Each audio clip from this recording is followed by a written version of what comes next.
transaksi terjadi kesamaran. Nah, untuk menghilangkan kefasitannya, fasit ini artinya rusak. Nah, untuk menghilangkannya dengan cara menetapkan apa yang tidak samar tadi, ya. Misalnya harga langsung ditetapkan berapa dan seterusnya. Kemudian yang kedua, upah, ya. Nah, ketika menjadi makelar atau simsar, maka upah atau ujroh atau kita sebutlah komisi, ya, umulah yang diterima oleh simsar itu harus jelas. Yang pertama, bisa berupa angka tertentu, ya. Nah, misalnya jualkan rumah saya ini, kalau laku upahnya 5 juta, jadi ditetapkan dalam bentuk angka. Boleh seperti itu. Atau carikan rumah, nanti saya kasih upah 5 juta. Nah, boleh juga begitu. Jadi angkanya memang sudah dipatok. Carikan rumah 3 kamar, di sekitar jalan ini, ya, kalau dapat nanti saya kasih upah 5 juta. Nah, itu dia berupa uang tertentu. Yang kedua, bisa juga berupa persentase dari laba atau persentase dari harga barang, ya. Jadi ini biasa kalau properti tanah,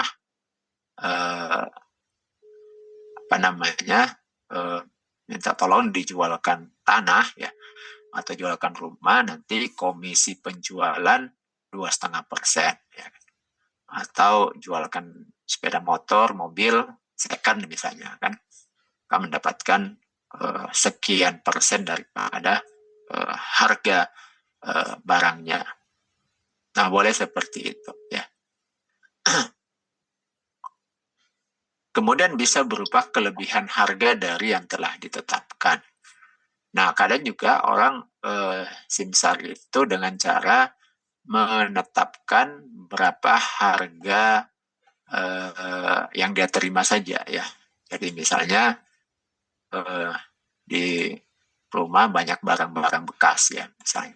Bukan barang bekas, barang yang tidak terpakai, Anggap aja kita punya sepeda, ya, sepeda yang masih bagus tapi sudah tidak dipakai lagi. Bisa jadi karena ada sepeda yang lebih baru atau memang sudah nggak hobi lagi sepedaan. Nah, kemudian pas bongkar-bongkar, nah, kemudian kita tawarkan ke teman. Nah, ini ada sepeda masih bagus, jual lah, ya, jual aja. Tapi sama saya 1 juta aja, ya. Serah mau jual berapa, pokoknya sama saya 1 juta. Lalu teman bawa gitu, sepeda itu masih bagus. Dia bawa ke pinggir jalan raya, ya. Kemudian dia tulis pakai karton, ya, spidol dan sangat jelas, ya. Misalnya 1,5 juta seperti itu. Dia tulis kayak gitu di sepedanya sambil dia nongkrong di samping sepedanya. Orang kan lewat lalu lalang lihat tuh tulisan. Nah, dia lihat, wah, ini sepedanya bagus nih, masih kondisi bagus, orang langsung singgah, bayar langsung di situ, ya. Nah, ini juga menjadi makelar, ya, makelar, tapi akadnya adalah si pemilik barang hanya menetapkan harga setornya ke dia, ya. Pokoknya setor ke saya 1 juta, terserah mau jual berapa, selisihnya menjadi keuntungan daripada si simsar, ya, seperti itu. Atau ketentuan lain sesuai dengan kesepakatan. Nah, yang masuk ke dalam poin 5 ini adalah kesepakatan-kesepakatan yang harus disepakati. Ketentuan lah, ya. Kondisi yang harus disepakati seandainya terjadi perubahan kondisi. Nah, ini sejak awal harus juga disepakati. Contohnya begini, ya. Contohnya begini.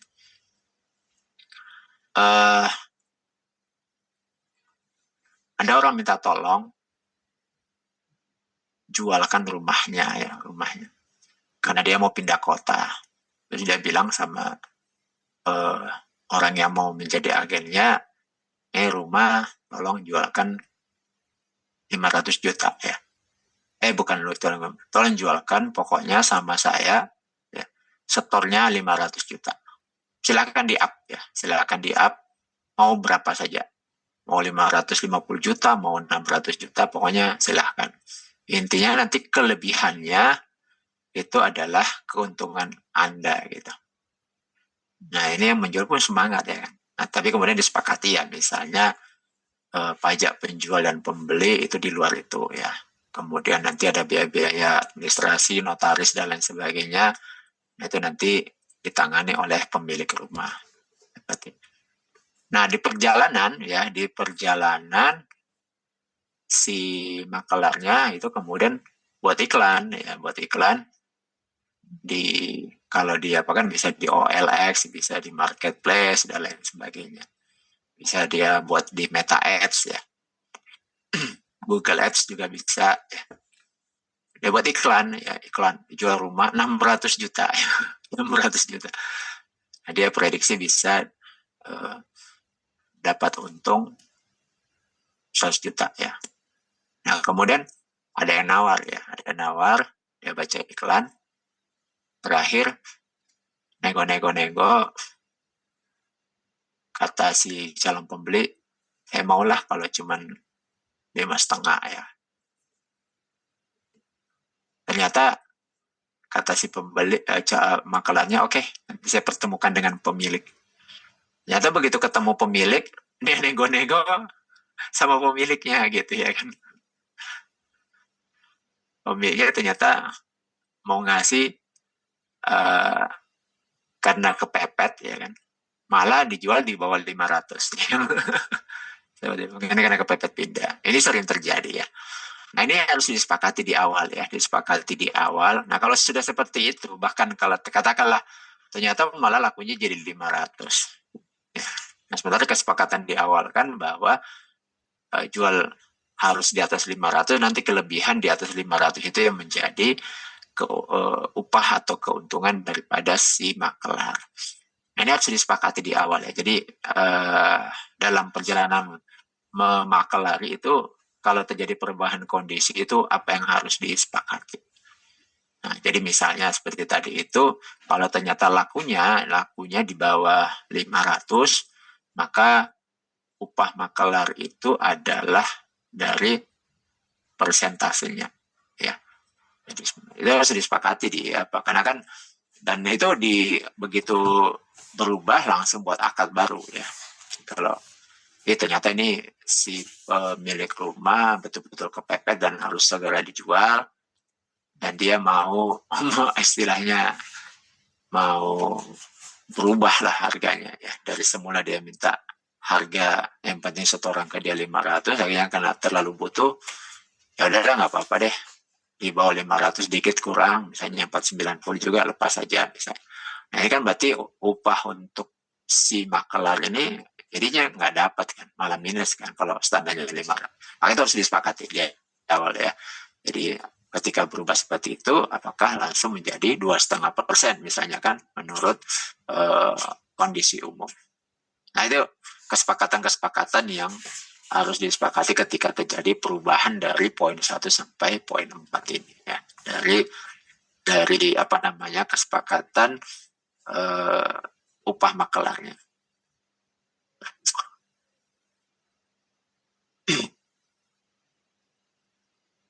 Jadi Imam Bukhari berkata dalam kitab Sahih Bukhari, Ibnu Sirin atau Ibrahim An-Nakhai, ya, Al-Hasan Al-Basri memandang tidak masalah mengenai upah bagi simsar, itu hukumnya boleh.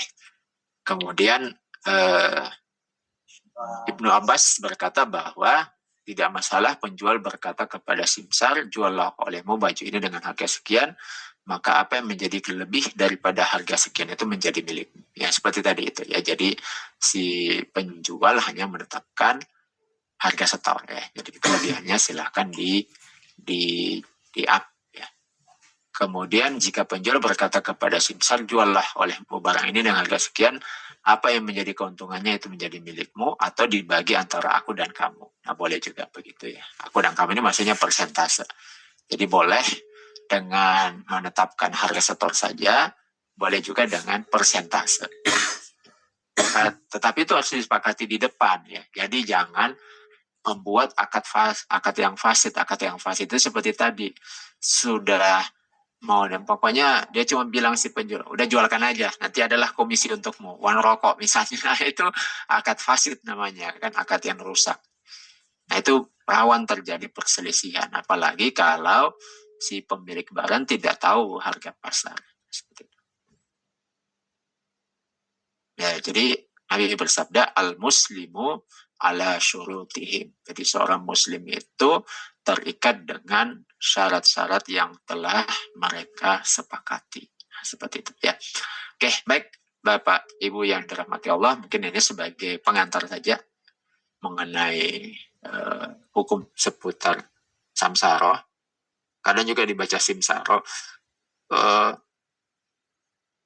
Enaknya kita diskusi ya, Bapak Ibu. Nanti silahkan kalau ada yang mau didiskusikan, mungkin melalui Pak Pakar ya, silahkan. Baik, mungkin ini sampai di sini dulu sebagai materi pengantar. Selanjutnya nanti Pak Pakar yang mengatur diskusinya. Baik. Assalamualaikum warahmatullahi wabarakatuh. Waalaikumsalam warahmatullahi wabarakatuh. Bagi Bapak-Bapak, kita punya waktu 30 menit lagi. Banyak nih. Silakan langsung kita buka diskusi, tanya jawab ya. Langsung dibuka mikrofonnya boleh, atau via chat juga boleh. Ya, kami persilakan. Tentang samsara ya. Nanti minta PDF Ustaz ya. Iya, nanti dikirimkan PD-nya. Iya Ustaz. Silakan Bapak-Bapak, banyak waktu kok, 30 menit lagi. Tentang samsara ini. Silakan apa mau ditanya?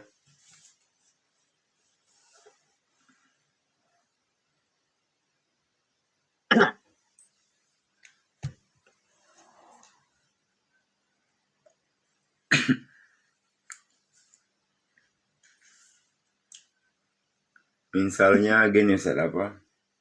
Iya. Oh dia nggak boleh banyak tangan Ustaz ya. Misalnya saya punya kereta, nggak tolong sama Pak Sapri jualkan apa kereta saya.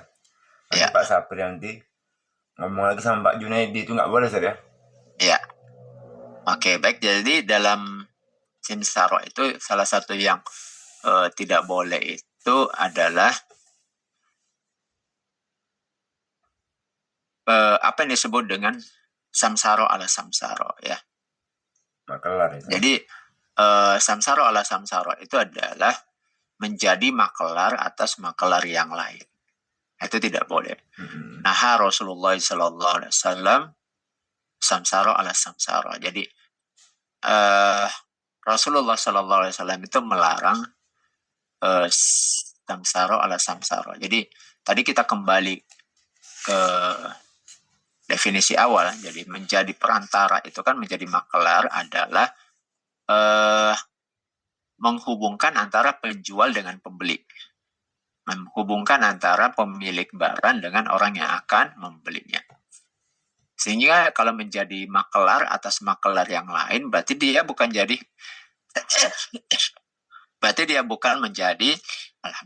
jadi bukan menjadi perantara lagi antara penjual dengan pembeli, tetapi menjadi perantara antara penjual dengan perantaranya lagi, ya kan, seperti itu. Sehingga dia bukan tidak lagi sesuai dengan definisinya. Nah, apa itu samsaro ala samsaro, menjadi makelar atas makelar yang lain? Itu adalah contohnya begini ya, contohnya ada seseorang yang punya rumah, kemudian dia minta dijualkan kepada orang lain, kemudian dia sebutkan akadnya. Jadi supaya cepat laku, biasanya orang komisi jual rumah properti itu 2,5%. Supaya cepat laku dia bilang, ini saya kasih 3% deh, ya kan? Supaya lebih semangat jualnya. Nah, kemudian akhirnya dia sepakat dengan seorang makelar. Nah, ternyata makelar tersebut ngitung tuh, ya kan, dia makelar properti, dia hitung 3%. Ini kalau saya cari lagi makelar di bawah, udah bagi aja deh 3%. Akhirnya kemudian karena dia makelar rumah yang sudah berpengalaman dan banyak temannya, akhirnya dia hubungi banyak temannya, ya kan. Dia hubungi banyak temannya, dia sampaikan ini ada rumah mau dijual. Kalau bisa laku komisi, dia bilang 2,5%. Ya, jadi dia selain jual sendiri, dia makelarkan lagi ke orang lain. Dia ngambil selisihnya aja ya 0,5%. Ya udah nggak apa-apa kalau laku sama orang lain, nggak apa-apa orang lain dapat 2,5%, dia dapat selisihnya aja karena kan cuma jadi perantara atas perantara. Nah ini kan berarti ketika dia memakelari lagi kepada orang lain, ya, berarti dia itu menjadi makelar atas makelaran orang lain lagi. Ya. Artinya orang yang di bawahnya itu menjadi makelar dari makelaran orang lain. Nah itulah kemudian di sini ya. Jadi makelarnya dia makelarkan lagi. Nah kalau yang di bawah ini dia makelarkan lagi, maka terus menerus lah ke bawah itu. Sehingga simsar ala simsar menjadi makelar atas makelar yang lain itu tidak lagi sesuai dengan definisi atau pengertian daripada makelar. Jadi makelar tadi itu atau broker, affiliate kalau sekarang bahasa kerennya, itu kan sebenarnya adalah perantara antara penjual dengan pembeli, antara pemilik barang dengan calon pembelinya. Berarti dia hanya memperantarai langsung antara penjual dan pembeli. Kalau dia memakelari lagi, berarti dia itu menjadi dua orang yang dua yang menjadi di tengah ya, antara penjual dan pembeli itu jadinya dua dua makelar ya. Jadi orang yang memakelari di atas makelaran orang lain sebenarnya dia memakelari antara makelar dengan pemilik barang ya. Hasilnya kan antara pemilik barang langsung dengan calon pembeli. Sehingga yang pertama tidak sesuai dengan definisi makelar, yang kedua juga karena haram ya, dilarang oleh Nabi. Jadi Nabi melarang, nahar Rasulullah SAW simsar ala simsar. Nabi awkamakola. Nabi melarang menjadi makelar atas makelar yang lain. Jadi cukup satu saja ya, satu level saja.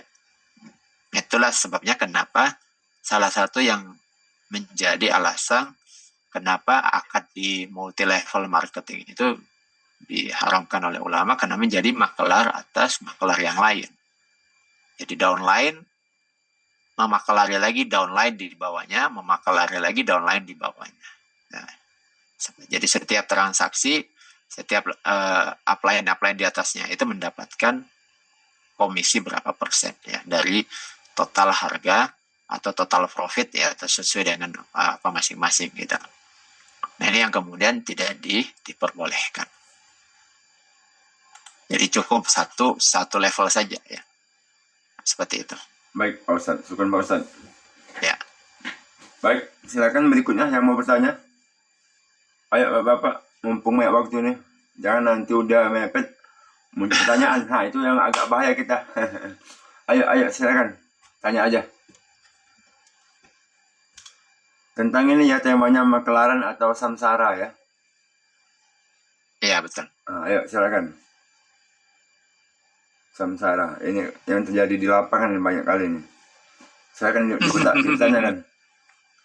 Jadi agen ya. Jadi agen. Memang kalau kita ditengok orang kayak jelek kan, makelarnya kau. Boleh. Boleh. Padahal boleh loh makelar.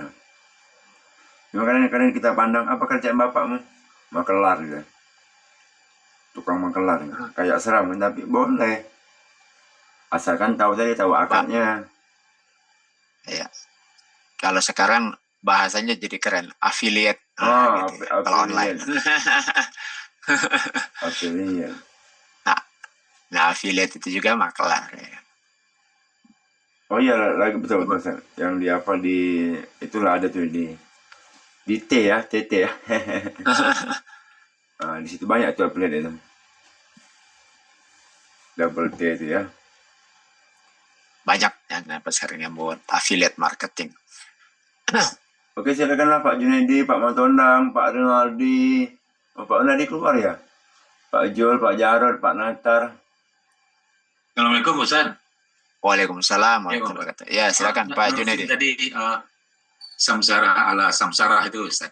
Iya. Misalnya udah terjadi Ustaz. Terus penjual ini dia tidak tahu bahwa ternyata maklar ini juga udah masukkan kepada maklar lain dan transaksi sudah terjadi. Nah itu gimana hukumnya Ustaz? Baik untuk penjual atau ya untuk hukumnya buat penjual tuh Ustaz. Untuk kita maksud kita sebagai minta tolong jualkan, tapi tahu-tahu mereka yang di bawah kita nih dibuatnya ini tadi ala maklar, nyuruh Pak Junaidi, nyuruh si, cuman udah terjadi gitu, cuman ya gitu Pak Junaidi ya. Sudah terjadi zaman dahulu Pak gitu ya? Enggak zaman. Ya, terjadi setelah jual beli selesai. Ternyata ini disubkan lagi ke orang lain, dia menjualkan. Kita nggak tahu dia mendapat juga dari pemilik barang dari maklar itu dapat komisi juga gitu yang maklar sebelumnya. Halo, suara saya ini atau suara Pak Junaidi yang? Suara Bapak ada. Dia gini Pak Ustadz ini gini. Halo. Suara saya nggak jelas ya. Mungkin gini dibilang Pak Junaidi, misalnya gini, saya jual motor sama Pak Junaidi. Halo. Suara Pak Ustadz ada. Ada Pak Ustadz, suara Pak Ustadz. Mungkin gini Pak Ustadz, misalnya saya minta tolong jual mobil sama Pak Junaidi. Pak Junaidi pun tak jual sama Pak Sapri. Tahu-tahu di belakang hari itu mereka sudah bersekongkol, tapi pura-pura Pak Junaidi yang misalnya satu pintu lah yang menjual ke badan, mereka sudah saling kerjasama gitu. Tahu-tahu kan mungkin sudah terjadi, tahu di belakang hari ternyata kalian berdua sudah kong-kali-kongnya pura itu cuman maksudnya cemana itu kira-kira, apakah satu gimana gitu Pak Junaidi ya kira-kira. Nah gitu mungkin Pak Ustadz, lebih kurang Pak Ustadz. Iya, jadi gini, yang pertama bagi makelar yang dia itu memiliki banyak orang, maka dia boleh membuat tim dengan membuat namanya syirka abdan ya. Syirka abdan itu dia berserikat, di mana yang berserikat itu badan saja. Ya, badan saja. Nah, berarti pemilik rumah itu hanya berakad dengan satu saja. Jadi tidak dengan makelar atas makelar yang lain. Jadi misalnya ada satu orang yang dikasih tahu nih, jualkan rumah saya komisi 3% misalnya kan supaya cepat laku. Nah, kemudian orang yang menerima ini dia punya kawan 5 orang. Nah, di antara mereka itu buat kesepakatan. Jadi kita buat syirka abdan di antara 5 orang ini. Nah, gitu. Nah, semuanya bekerja menjualkan rumah, ya kan? Dengan SOP-nya masing-masing pasang iklan, masing-masing menjualkan. Nah, siapa yang closing misalnya ya, yang closing dia misalnya 80% ya kan, 80%. Kemudian 20%-nya bagi rata di antara tim yang lain yang tidak closing misalnya gitu. Boleh buat seperti itu. Jadi dia membuat namanya syirka abdan. Jadi dia satu badan ya. Jadi bukan satu orang dia terima info dari pemilik rumah komisi 3%, lalu kemudian dia subkan ya. Dia bilang sama temannya kalau laku nanti 2,5% ya kan. Jadi dia tidak sampaikan lagi 3%, tapi dia bilang 2,5%. Jadi dia ambil selisih 0,5%. Nanti yang 2,5% ini dia ngomong lagi ke temannya yang lain. Itu ada rumah dijual. Kalau bisa laku 2% ya. Lumayan kan 2% ya.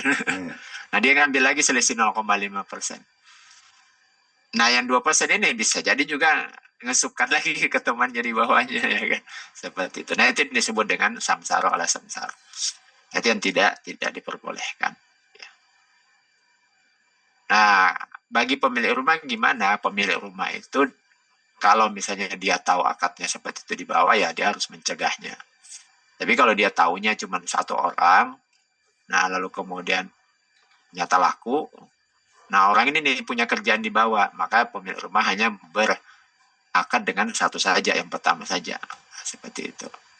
Jadi dia kan tidak berdosa. Kenapa? Dia tidak bisa kendalikan orang di bawah, kecuali kalau dari awal dia sudah kasih tahu ya di bawah orang yang dia mau minta jadi makelarnya, dia kasih harus di awal bahwa hukum makelar itu begini ya. Jadi hanya boleh satu level saja. Seperti jadi tidak boleh memakelari, mensubkan lagi makelaran dia, nah, gitu ya. Itu berarti dia dakwah juga sama orang lain. Oke Pak Begitu Ustadz. Pak ya. Ya oke Pak Ustadz. Syukur Pak Ustadz. Ya. Begitu ya Pak Junaidi ya. Iya Pak Ustadz, syukur Pak Ustadz. Ya, iya Pak Bakar. Berarti kita buat aja satu orang, namanya apa sih nih? Sirka Abdan Ustadz ya. Itu boleh. Ya kalau timnya banyak gitu. Timnya banyak ya. Timnya banyak. Silakan Saya kan kalau lanjut berikutnya. maka apa namanya properti punya agensi itu biasanya bisa dengan cara seperti itu dia buat Sirka Abdan. syirka abdan diantara ini. Nah gitu Pak ya. Ya. Walau alam. Pak Montondang ya mau bertanya. Pak Montondang ya kayak buka mood ya. Boleh Ustaz. Assalamualaikum Ustaz. Waalaikumsalam warahmatullahi wabarakatuh. Yang paling sering saya alami Ustaz, yang penjual sama pembeli, kita sebagai agen nih Ustaz, sudah dijadikan, sudah dipertemukan, ternyata mereka itu akhirnya nggak jadi beli gitu Ustaz. Tapi setelah itu mereka berjumpa penjual sama pembeli Ustaz. Digagalkan saat itu. Besok atau kemudian hari mereka transaksi. Bagaimana itu Ustaz hukumnya tentang jual beli mereka? Apakah sah di mata apa ataukah hanya pengkhianatan saja begitu? Itu tadi Pak yang sudah saya jelaskan di awal tadi. Makanya tadi kan sudah kami jelaskan itu di poin yang ini. Berarti dia apa? Nggak mau dia berbagi rezeki. Pura-pura nggak jadi ya, tahu-tahu jadi belakang.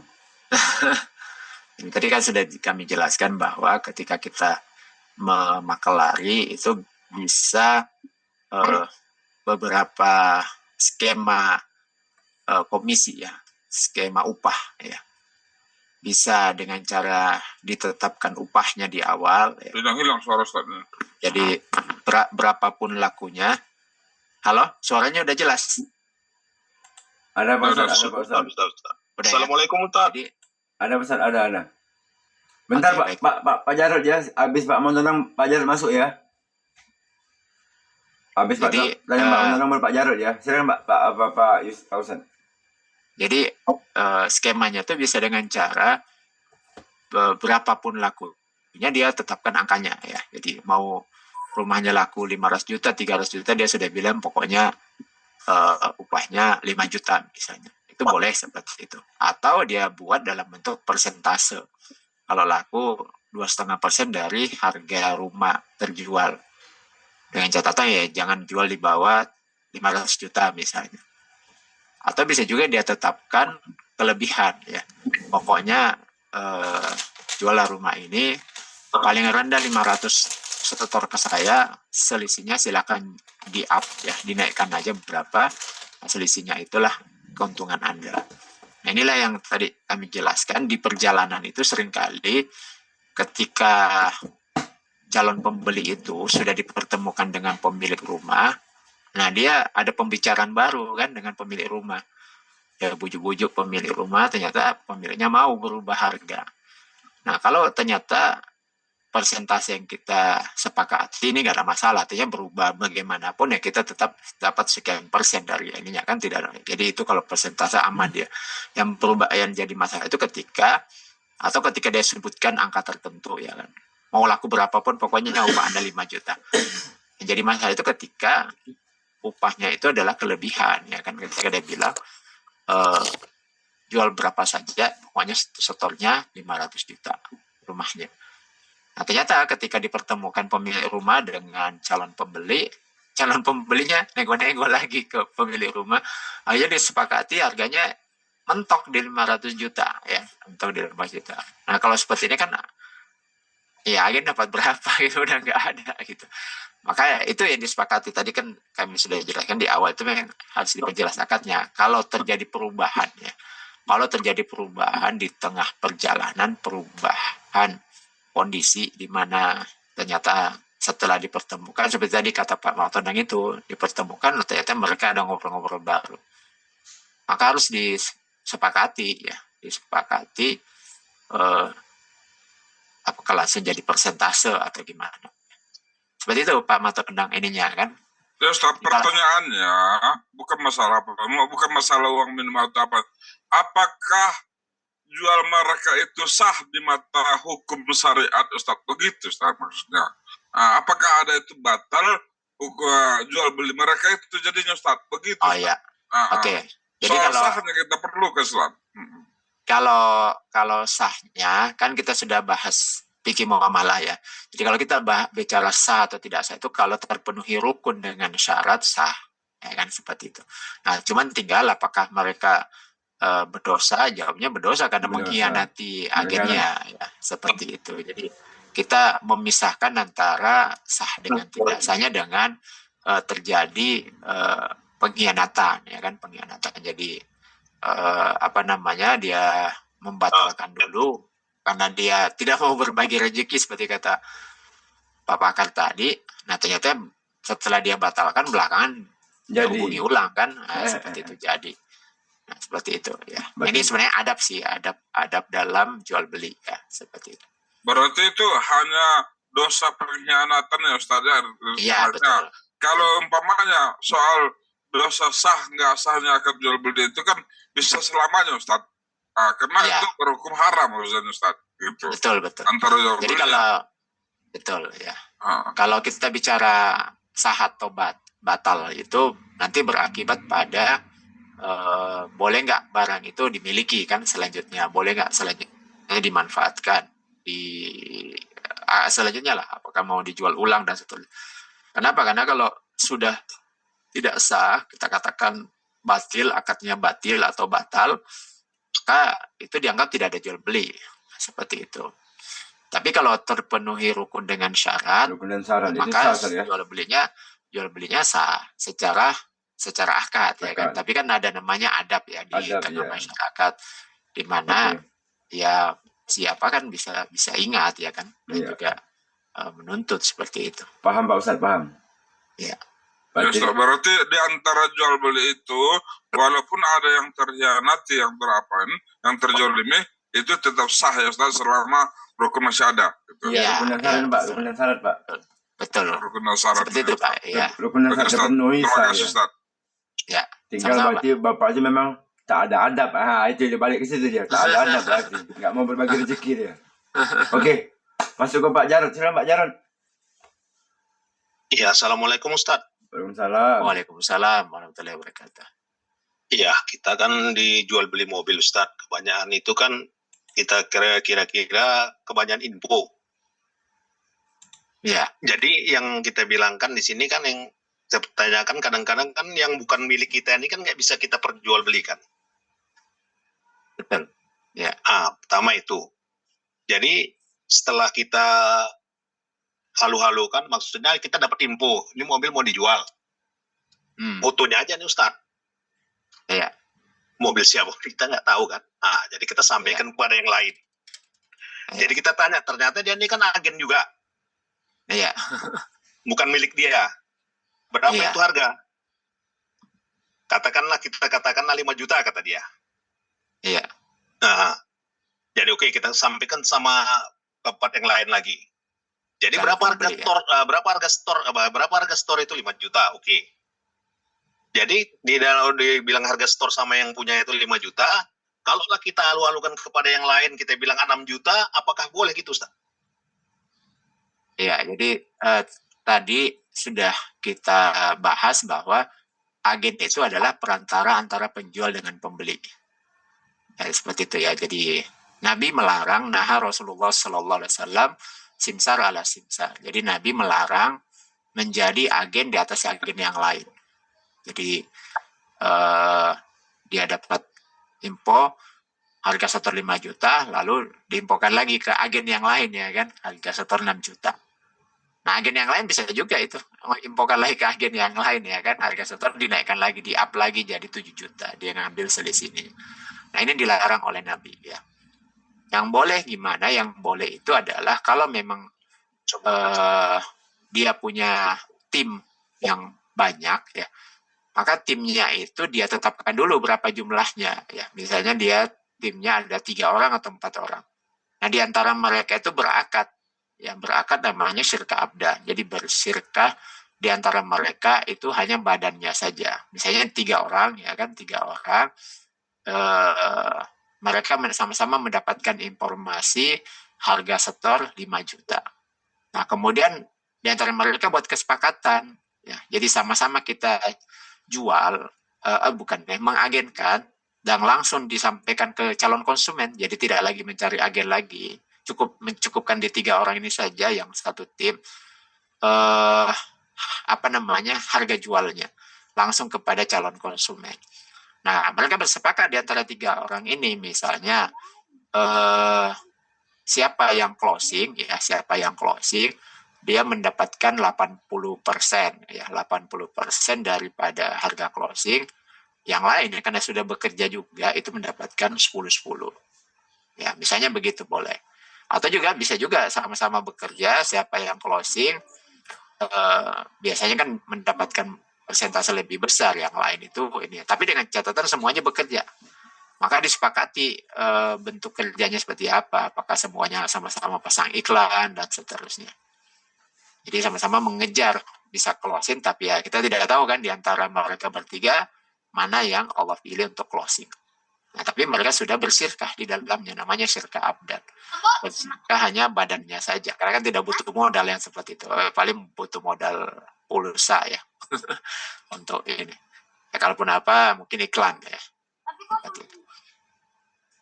Nah gitu Pak Jarod. Ya. Jadi pada intinya nggak bisa lah Ustadz. Jadi kalau kita bilang kan macam di black market itulah, ya kan, macam kita masukkan ke black market ataupun ada sama anggota kita kan, dia masukkan ke black market.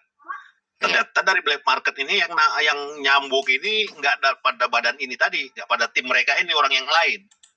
Oh nggak bisa Pak. Ini harus buat ini Pak, harus buat akad ya syirkah dan dibatasi orangnya. Jadi dia hanya di antara mereka saja ya. Karena sekarang kan kita bilang kan itu udah lepas dia Ustadz. Ya nggak bisa kita bilang kita batasi kan pada mereka. Kadang-kadang motor kita ini kita masukkan, kita laporkan kepada orang. Ini muncul itu di black market. Kita pelan tidak ada memasukkan itu. Bukan gitu. Iya. Ya jadi akad hanya kepada satu saja Pak. Akad hanya satu orang ya. Kepada satu orang saja. Ini satu orang saja sebagai makelarnya. Nah, seperti itu. Oh iya, oke. Paham Ustadz ya. Oke, makasih Ustadz. Ya, sama-sama Pak. Satu lagi Ustaz, kayak nanggung Ustaz, tapi nggak apa-apa Ustaz ya, kayak simpel. Boleh Ustaz, boleh Pak. Bagaimana hukumnya dengan kuasa penjual dan kuasa pembeli? Nah, apa itu Ustaz hukumnya Ustaz? Oh, kalau kuasa penjual, kuasa pembeli itu ya itu kan menjadi wakil ya, jadi wakalah. Nah itu hukumnya boleh Pak. Jadi memang dia menjadi wakil saja. Jadi mewakili si penjual atau mewakili si pembeli untuk melakukan transaksi. Berarti dia bukan sebagai penjual asli ya atau pembeli asli, cuman dia mewakili saja. Hukumnya boleh. Oh, boleh Pak Manatar ya. Ya, jadi diupah juga boleh ya. Jadi diupah untuk menjualkan sesuatu. Seperti itu. Boleh Pak Natar. Ya, hukumnya dia mewakili pemilik barang untuk menjualkan kepada seseorang. Minggu semalam Pak Bakar ada tuh pertanyaan dari Abu Suhada. Siapa tuh? Oh, di HP saya pun Thailand pula, Pak. Ada Pak, ada minta ke Pak Bakar, belum dikirim-kirim tuh. Iya, saya lupa ngirim loh Pak Ustadz, mohon maaf Pak ini. Apa Pak Mentondang, kira-kira Pak Mentondang? Dikirim kemana nih? Ke grup? Mau baca atau saya bacakan? Bapak, coba Bapak baca bentar. Oke, Pak. Kalau nggak bisa jawab, mungkin kita juga jawab di apa di depan. Sisanya nanti kirim ke saya aja dulu, biar saya cari dulu jawaban. Iya, satu ini Ustaz. Apa? Ya, pertanyaan yang belum dijawab. Apa Pak? Ustaz, tadi malam saya diskusi dengan seorang tokoh pengusaha. Beliau katakan, kebangkitan Islam harus dengan ekonominya, sebagaimana itu bin Affan dan Abdurrahman bin Auf. Saya bilang pemikiran dulu atau seperti politik. Beliau bilang kalau ekonomi baik maka kita akan bisa buat pendidikan. Apakah memang ekonomi begitu penting, Ustadz? Katanya. Ya. Ya jadi kalau ditanya apakah ekonomi itu penting, jawabnya penting ya kan. Karena dia akan menjadi Iya, jadi kalau ditanya ekonomi itu penting ya. Kalau ditanya akidah itu penting. Ya. Penting. Eh, kadal fakru ayakuna kufron. Nah, terkadang kekufuran itu bisa menghantarkan kepada kekufuran. Jadi itu peringatan Nabi ya kan. Jadi ketika tidak memiliki dana ya bagaimana bisa mau merancang Iya. apa-apa saja kan, Betul, seperti itu. Nah oleh karena itu tetapi memang dengan akidah yang kuat ya, maka dia punya visi ya, punya semacam framework ya, punya kerangka kerja. Ketika dia berhasil secara ekonomi itu digunakan untuk apa ya. Kenapa? Oleh karena itu maka ini harus dikawinkan ya antara akidah dengan visi ekonominya. Lebih tepatnya akidah menjadi landasan. Ya. Kenapa? Karena kalau sekedar ekonominya maju tidak punya tujuan hidup yang dibangun oleh akidah, ya nanti seperti kayak Jepang itu ya kan. Jepang itu secara ekonomi, teknologi maju. Nah, tetapi karena tidak punya visi hidup, ya, jadi mereka menyembah matahari, ya. Kemudian akhirnya orientasi hidupnya itu tidak tahu, ya. Karena yang menjadi orientasinya itu adalah materi. Akhirnya terjadi sekarang kan, jadi bangsa Jepang memandang yang namanya pernikahan itu kan yang mau dicari kenikmatan seksual, ya. Jadi mereka menganggap kalau begitu tanpa nikah pun juga bisa dapat. Akhirnya yang marak itu di sana seks bebas. Nah, apa akibatnya? Banyak yang tidak mau menikah sampai akhirnya bangsa Jepang kan terjadi ketimpangan antara orang tua dengan anak yang baru lahir. Jadi generasi tua yang jompo itu banyak sekali, sementara generasi baru yang lahir itu sangat sedikit. Bahkan Jepang itu sudah mengeluarkan subsidi biaya yang sangat besar untuk merangsang rakyatnya supaya mau menikah, itu juga belum berhasil kan, seperti itu. Iya. Jadi, nah ini karena apa? Karena padahal kalau kita bicara teknologi, kemajuan ekonomi ya kurang apa lagi Jepang ya kan. Iya. Orang itu berdecak kagum lah melihat kemajuan teknologi yang ada di Jepang. Yang mungkin kalau di kita itu ya di luar apa kita ya. Jadi ada teman bercerita, dia masuk ke kamar mandi saja, buang air kecil, langsung kelihatan di layar tuh. Jadi air seni yang dia buang itu langsung kelihatan tuh di layar katanya ya. Berapa kadar gulanya, kadar ini dan lain sebagainya. Sampai rekomendasinya, Anda ini kurang minum, harus begini. Iya. Ya kan luar biasa ya. Jadi tidak perlu lagi cek kesehatan gitu. Nah itu baru yang itu ya. Belum canggih ya. Belum lagi. Si Pula ini suka makan jengkol, ketahuan ini makanya warna kayak gini. Suka makan daging ini. ngeri. Nah, seperti itu ya. Nah, tapi dengan kemajuan seperti itu, justru orientasi hidupnya malah tidak jelas. Jadi Jepang itu termasuk negara paling tertinggi angka bunuh diri. Ya.